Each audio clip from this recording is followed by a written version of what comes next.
It's full-on Delhi election season right now. AAP has released will release, I correct myself, the full manifesto for the national capital. Remember, they've mentioned in phases, but this manifesto likely to focus on a slew of social welfare schemes, populist measures, including the ones already announced by Arvind Kejriwal.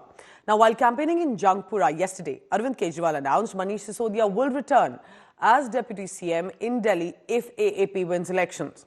BJP's New Delhi candidate Parvesh Verma released a video where AAP workers can be allegedly seen distributing cash to people hidden in a calendar, and we'll play out that visual in just a short while for you. So the Saffron Party is also accusing the Aam Aadmi Party of making hoax calls to the people of Delhi, spreading misinformation against the BJP.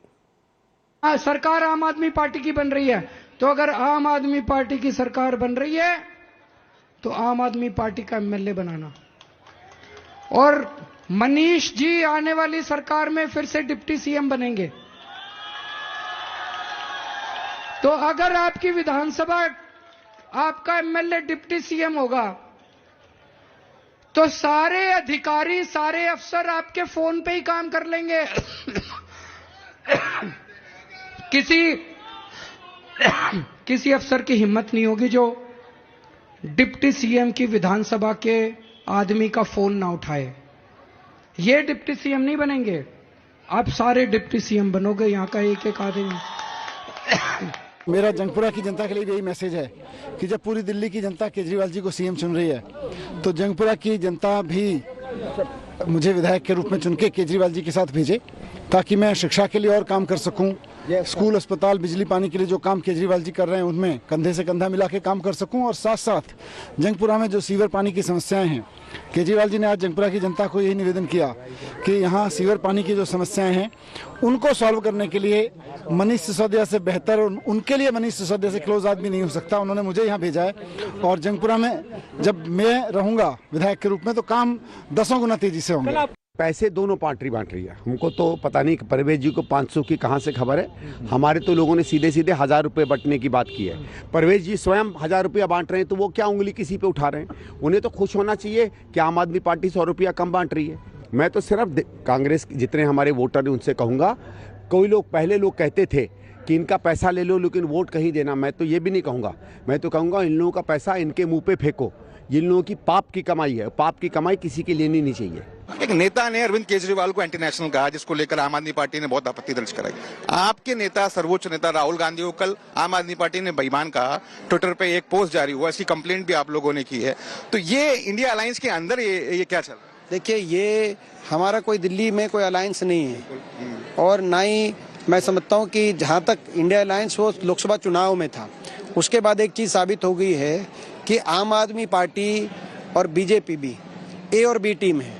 आम आदमी party BJP की B team है, ये भी साबित हो गया। हरियाणा के चुनाव में भी हमने देखा, आम आदमी पार्टी ने भाजपा के इशारे से प्रत्याशी दिए।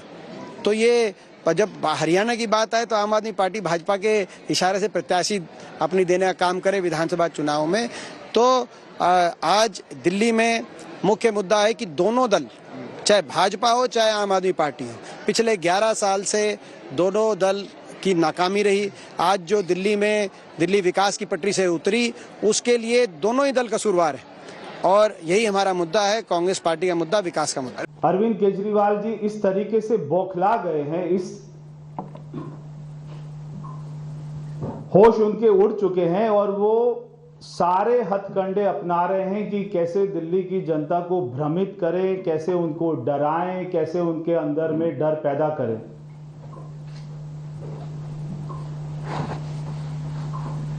एक तरफ तो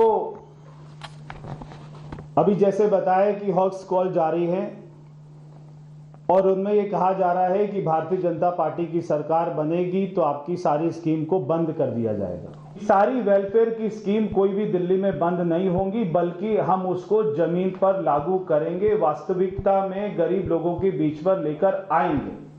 दिल्ली में जो विधानसभा का चुनाव चल रहा है, दिल्ली की जनता ने दिल्ली से केजरीवाल को भगाने की ठानी है, क्योंकि केजरीवाल की सरकार ने पिछले 10 साल झूठ और लूट के अलावा कुछ नहीं किया। हर बार झूठ बोलना और हर बार माफी मांगना, काठ की हांडी बार बार नहीं चढ़ती, इस बार शालीमार की जनता ने भी ठाना है कि रेखा जी को, जो भाजपा की प्रत्याशी है, उसको विधायक बनाना है।